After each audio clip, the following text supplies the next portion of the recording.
guys, welcome back to the culcom Daily Questions. We're going to look at one of the things that's often discussed. What's our topic today? We're talking about emotions. Oh, God. Okay, let's do it then.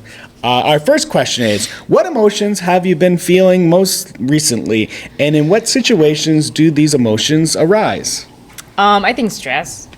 Because we're at my workplace, we're getting ready to teach students. There were deadlines to chase. I've got judo competitions coming up. Oh, so I'm jeez. Because stress, anxiety, oh my God. So I work as like an actor in Seoul, but so my emotions is like, yeah, like kind of like sad, like actually sometimes in stress, because I don't feel like I'm working as much as I should to survive, and like anxiety, like on when's my next big gig, like on as well as loneliness, because it's now spring and everyone is having fun outside, going to see the cherry blossoms, and I have no one to go see them.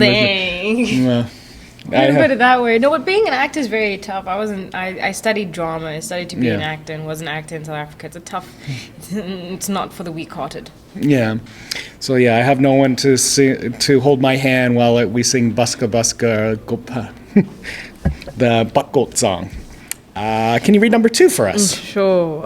What are the most common stress factors in Korea right now, and how do people cope with them? So I get for Korea, I think like the stressful things for foreigners are different than the stressful things for 100%. Koreans. So what things are the most common for you? I am going with the first thing I think about is maybe when you walk up to a bar or a club and you think whether or not me as a foreigner, can I get into this place? Oh, really? Yeah. You get that experience? Oh. Yeah. Wow, I when I first came to Korea, there were places like that, but I rarely see them anymore. Yeah. I wouldn't. It's not the biggest problem. I can just accept and move on to the next place. I'm not that too bothered about it, but it is a thing to think about for me sometimes. Yeah, I think most common for foreigners too is like being away from their family and their friends. Fair. That's what I think about that like at least once a day, because my parents are getting older. Yeah. And it's like, I'm on the other side of the world, so like I kind of worry about them and they worry about me, but we just have to have like blind faith that both parties are doing well. I think that's a very important point, because my parents are also quite old, and it's a very tough reality to remember that whatever happens back home, you can't, or at least in my teaching situation, I can't just go immediately. Right. There's a lot of factors around that you have to consider. So then that kind of you have to put a lot of faith into hoping that everyone just stays fine. Yeah. Yeah, and it's also like, I guess for foreigners, like just trying to keep busy, like outside of work, trying to find something that isn't just, go into a bar and drinking alcohol. Yeah. Now, I think common stress factors for Koreans right now is always the work. Yeah, employment, and these days birth rates. Birth rates, yeah, that's what I was going to say. Yeah, the birth rate is going down. People are not getting married and having kids. They're more interested in buying a stroller to push their puppy rather than a child. The first time I saw that, I was so surprised. I was like, "Oh my word, a cute baby!" And then, babies have hair. Okay, number 3. Have you experienced fear or anxiety recently? What was the reason behind it? Oh, I experienced a lot of anxiety, fear. Yeah. Maybe because of judo competitions. Okay.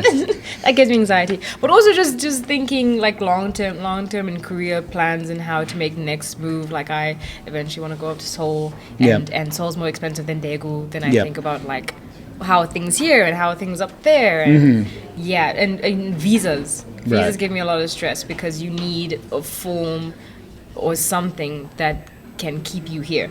Yeah.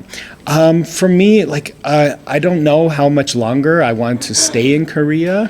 But I guess like the fear and the anxiety is, if I leave Korea, what can I do? Like, I don't have anything. Like, if I would just no real skills, like the world has moved on without me. And that gives me a lot of anxiety. So yeah, fear. Like I'm worried. I have anxiety. What's my next step? And then also money, I guess. Money is also good. Yeah. Adulting's not easy. Yeah. I don't like. So yeah, the reason. Yeah, work. Like, what's my next job? How am I going to survive as I'm getting older? Can you read number 4 for us? How do you resolve family conflicts or emotional distance within the family? I don't talk to them. There's conflict, let's take a break. Yeah. Oh, geez. Like, it's very hard. Like, because, yeah, my parents are getting old, and when I do, like, I'm worried about them. I want them to be more active instead of just sitting around, because, like, yeah, my mom realizes it, like, during the pandemic, they were just having a lot of takeout food, and so she's like going, I got fat over the pandemic. And it's not something, and if you're not there, no one else is going to push them to it. Yeah, and then, my father got fat, and he just sits around all day. And I'm like, they had a puppy before, so they would be active to take him for walks. But then when the dog died, they became less active. So I wish that my father would be more active, like go for walks more, for their health. But every time I try to bring it up, like I get like, stop bothering me. But it doesn't matter. You just do yourself, okay? And so it's always trying to find the right words. I think for me, when it comes to like family conflict, I don't just ignore them the whole entire time. Yeah. I mean, we have to talk it out at some point. Yeah. But then it becomes difficult when you're on a phone and you're talking to each other, and then maybe there's like connection problems, or you're talking over each other. So that part becomes hard to navigate. Like, yeah, it's hard. Like being away from them, being abroad, and then trying to like resolve a conflict is very difficult, or have a serious conversation is difficult. Yeah. Because you don't really understand what they're going through in their lives. You're just someone that just pops up and tries to give bad advice. They feel like I'm giving them bad advice, or I'm just nagging them. Yeah. Yeah. And then they would nag you too. Yeah. I'm nag proof. Number 5. Can you recall a recent moment of happiness? What was the situation like at the time? Recent moment of happiness? Do I even feel happiness? Of course I do. Oh, My life ouch. isn't that sad. No. I think I'll just choose something simple, because it's currently spring, and that was just walking down a lane by the river with all the flowers out, and it not being crowded. Like just that, enjoying what I'm seeing, enjoying nature, and then also not feeling annoyed by too many people, because that can also be a problem if you go to like cherry blossom festivals here and it's like too many people. It's almost then too many to then actually enjoy the flowers. So for me, that gave me joy. I actually had a recent moment of happiness this week. My sister was actually like cleaning her daughter's room, and she found a birthday letter that she forgot to mail for me. So she took a picture, and I'm reading it. It's like, "Hi, Uncle Jeff. Like, one happy birthday. Meow, meow, meow, meow. Did you know I could speak cat? That means happy birthday in cat." That's so cute. Yeah, so like just having that, and I've like shown it to like people, like going, "Hey, look what my niece did for me," and they're like, "Oh, that's so cute." So yeah, even like seeing that, but also sharing that, having actually like a physical evidence that like something, like it also makes other people happy too. That's very My cute. family rocks. Yeah, you seem to get along with everyone. Can you read number 6 for us? How is the percentage of mental health issues like depression changing in Korea? Ooh. I think the like mental health and like psychology and like is still like very taboo. But like I think like it is like the whole pandemic really like opened up people's minds that mental health is actually important. That people like the isolation like did have an effect on some people. But I don't hear a lot of people like compared to like North America, like I know like 1 in 10 people I know is like going to a psychologist or a shrink. Yeah. Or therapy is like in therapy for something. But I haven't heard anyone like in Korea. What do you think? I can't say I know too much about the subject. I think maybe there's more of an awareness about it, but I don't think there's too much of a change towards it. Right. Yeah. So it's very strange, but like I could see why like Korea kind of like pushes it down too, because a lot of like, let's look at America again and Canada, like a lot of people that do go to mental health like also like become very medicated in drugs, and that's because usually like therapy and drugs go hand in hand. Yeah. And Korea has a very no policy on like drugs. Yeah, but then I think that's just too much focus on Mind-altering the drugs. on the one side Yeah. of it, and I think that's why it's also then perhaps holding people back from it, just thinking like, oh, if you've got a mental illness, then these are your problems. Yeah. When going to therapy can be for the slightest thing, especially if you've experienced trauma as a kid. So I think that kind of thought, that simpleness of just talking to a professional, is not quite what people always think about. Right. As well as now, like it's slowly, like this is all connected to marriage too. Like I'm actually now seeing I'm witnessing more Korean couples, actually married couples, having divorce. While before, like it was very conservative. What you get married and you're stuck together for the rest of your life. Yeah. But I think that's also a culture thing. It's not just Yeah. the career thing. If there's Yeah. there's a lot of cultural beliefs that once you're married, that you're set. Yeah. Whatever happens in that marriage, it needs to stay in that marriage. Yeah. Like there's also like a lot of Christian communities that like. Yeah. So just like. Because like there could be like an abusive relationship, so I think people are at least realizing that, hey, I might be I'm not happy in this, so they are actually accepting a divorce to restart their life. I don't know. That's what I think. That's the circumstances I support your divorce. Yeah. Can you read the next one? Number 7. How do you deal with feelings of social isolation? So I always. Like when I did my MBTI, I always like it's all, I don't know my one, but I always like turn out to be an introvert, but I have more extrovert habits. Social isolation. I can't stay alone. Like I have to get outside my home. I have to like see the birds singing or talk to someone at least once a day. I can't be by myself in my own head. I'm okay with that. Okay. I'm very equally extroverted and introverted. Yeah. So I can be social and bubbly one day, but then I need to like recover for a while, and I'm fine. Like every now and then, just being home alone.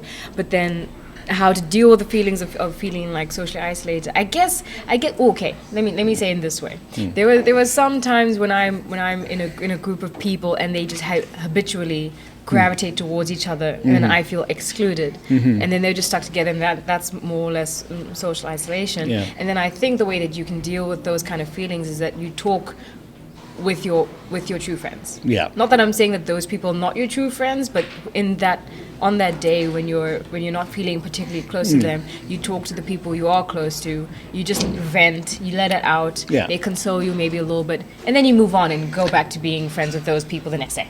Yeah. For me, like my true friends, like even I know some friends that probably the way they deal with their social isolation is they just message me a random thing, like on, hey, this is what I'm watching on YouTube. What you want to do that? They just need to reach out to someone, even if it's a message, just to say, hey, I'm still here. Like, well, don't forget about me. Yeah. If you're feeling excluded from others, then you go back to the people that you know do not do that. Yeah. Number 8, have you felt grateful for something recently? What was the reason behind it? I've been in Korea for a year and a half now, and some of my friends are coming towards the end of their contracts or ending it early because they don't feel like, as a foreigner, that it's not the space that they would want to be into long term. And I've felt grateful recently for the people that I know, for the people that I've met, and I've been very fortunate to live the life here where the pros outweigh the cons, where I've met such good people. Like I know someone who helped me find my place, my new place when I was moving, and they didn't have to. So they stuck around to be translator for me, Korean translator for the places I was going to. He came with me to go to my contract signing to make sure I understood everything. There was someone recently helping me get new uniform for judo practice, and he didn't have to go to the extent that he is going to. So I've just been very grateful to meet such kind people that I've had such a positive experience here. So I look back at the people that I'm surrounded with, and I feel very grateful. Yeah. So yeah, like she won't watch this, but yeah, like my good friend Jamie, she's always like she always takes me out for dinner all the time. I'm very grateful for that. And you know, like I try to like I eat like it's just samgyeopsal or like 양꼬치, but you know, she's just being like a partner with her because she doesn't have like a busy life like me. Like she just goes to work, then when she goes home she just does like her side, she does more work, she works on the internet and like her company, but she doesn't have like, but sometimes she just wants to bitch about life, about her coworkers and all that, and she always she's like, hey, you want to come for dinner? So and always just being like, I'm grateful for her because, you know, maybe I wasn't always, when I'm not doing something, she invites me out and she feeds me, and we have some soju and we laugh about the 80s and all that stuff. So I'm grateful for her. So I'm grateful for my friend Jamie. Number 9, could you read that? Is there a growing interest in stress management in Korea? What methods do you consider effective? Ooh, is there? Is there? Is there? Is there? I'm not too sure because I feel like the mental state here, from what I've seen so far from some of my Korean colleagues, is that you're sick or you don't take time off work unless you're like dying. Yeah. Is there stress management? I mean, like, you know, every season a new brand of soju or beer comes out, and that relieves a lot of stress. Medicine. Or spicy food. I feel like people handle stress either through alcohol or through spicy food. Right. They can both be kind of cathartic. Yeah, well, like, yeah, now, like, I think there's, like, a growing hobby lifestyle, too. Like, after people go to work, they're either going to work out, you're doing judo. Like, I see a lot of, in Seoul, there's even climbing clubs, jiu-jitsu clubs. So there's more and more clubs popping up, like, for adults, adult hobbies instead of just children hobbies. Yeah, but then I think these are all methods and forms of stress relief rather than stress management. Because I know if I have a tough day at work, I can just take up my stress at judo. Yeah, so managing their stress, I guess, like, I have heard that some companies are considering every bi-weekly 4-day week, but they're considering it. But I don't know if I haven't seen it actually happen. Well, I guess it would be, and would it be effective? Yeah, I think that would be good too. I guess, yeah, some people are also allowed to work from home, like, too. To every now and then have that option. Yeah. Oh, I know one friend, I don't know how he does it, but he works for construction. He works Monday to Saturday, only gets Sundays off, sometimes has to do overtime, and only gets 1 day off every month. All right. Oof, that sucks. The final question, let's wrap it up. What are your thoughts on the emotional impact of internet and social media use? How do you manage such influences? I guess emotional impact of internet and social media comes with people abusing the idea that they're behind a screen and can say whatever they want towards someone else. Like they're like let's say K-pop idols, they get like the most social media negative impact. Like they could have just acne on that day and people like say something like, oh, this is outrageous, and it's natural to their body. It makes no sense to me. I'm on Facebook and YouTube too much. It's toxic to me, and I wish I try to control it as much as possible.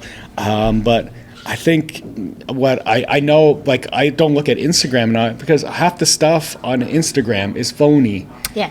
And so you have to realize it, but you also, I think kids are doing it too much too, and it's going to affect them. So I mean, social media is entertaining. That's why it's there. I'm on TikTok for a very long time, but then that becomes also a toxic thing in how you don't know how to put your phone down. Yeah, you don't know how and when to switch that off. And some people do like a cleansing, or I think where they delete those things off their phones. But I guess if you want to be an actor in the industry, you need to have a social media presence. Yeah, like I for acting too. Yeah, I have to. If someone Kakao messages me, I have to like respond within 5 minutes. trying to get because it's a race, it's a competition. And also, social media is just a one-up in the industry. Like, Yeah. how many actors these days are becoming an actor because of all the millions of followers they've had on TikTok and Instagram and so on and so forth. Yeah, well, it's hard also like doing social media. But anyways, that concludes our topic about emotions. Thanks for tuning in. If you have more questions, you can find culcom on Instagram. I've been Jeff. I'm Malika. Bye-bye.